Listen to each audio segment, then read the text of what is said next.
আচ্ছা, এবার অহনা। নমস্কার অহনা। নমস্কার দিদি, আমি অহনা। আমি হাওড়ার উলুবেড়িয়া থেকে এসেছি। আমি গান গাই। কি গান গাও অহনা? আমি সব রকমই গান গাইতে ভালোবাসি, তবে ফোকটা আমার একটু বেশি প্রিয়। রিয়েলি? তুমি এখন কি পড়ছো অহনা? আমি এখন ক্লাস 12-এ পড়ি। আচ্ছা, ভবিষ্যতে গান নিয়ে পড়ার ইচ্ছে আছে আমার। তো 12-এ এখন কি নিয়ে পড়ছো? আর্টস নিয়ে। আর্টস নিয়ে, ওকে। আমি আকাশবাণীতে রবীন্দ্রসঙ্গীত আর আধুনিক গানের সুযোগ পেয়েছি গাওয়ার। আরে বাবা, এই খেলাটা অহনা জানো কি, এই শোটার কথা? বাড়িতে আমার মা দেখে, বাবা দেখে, বাবা তো দেখে না, মা দেখে। আমরা সবাই মিলে একসঙ্গে দেখি। আচ্ছা, আর এটার কোনো চিকিৎসা নেই? না, ওদের নার্ভের প্রবলেম তো, হ্যাঁ হ্যাঁ। নার্ভের তো বিকল্প নেই কিছু, ওই জন্য এটার কোনো চিকিৎসা নেই।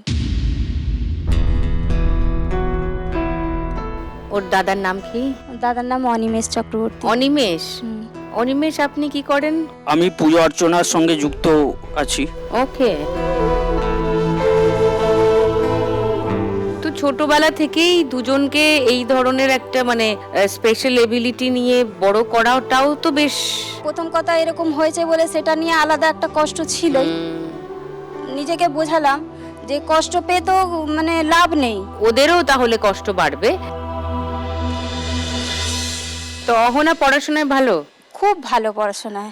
হ্যাঁ, মনেই হয় আমার, ওর কথা শুনেই মনে হচ্ছে। হাসছে দেখো।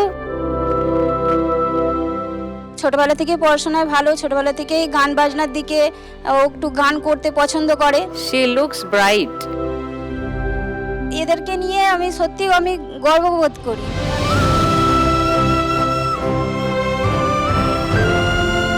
একদিন স্কুলে আমার মা আমাকে দেখতে এসেছিল, তো সেই সময় আমাকে মা বলছে যে তোর একটা সুযোগ এসেছে। মানে আমার একজন টিচার, তিনি হচ্ছে আমার মাকে বলেছে যে এরকম আকাশবাণীতে এখন সুযোগ আছে, যদি অডিশন দেয়, যদি সুযোগটা হয়ে যায়। তো তখন আমি রবীন্দ্রসঙ্গীতে আর আধুনিকে অডিশন দিয়েছিলাম। তো ভাগ্যক্রমে আমার দুটোই সিলেক্টেড হয়ে গেছে।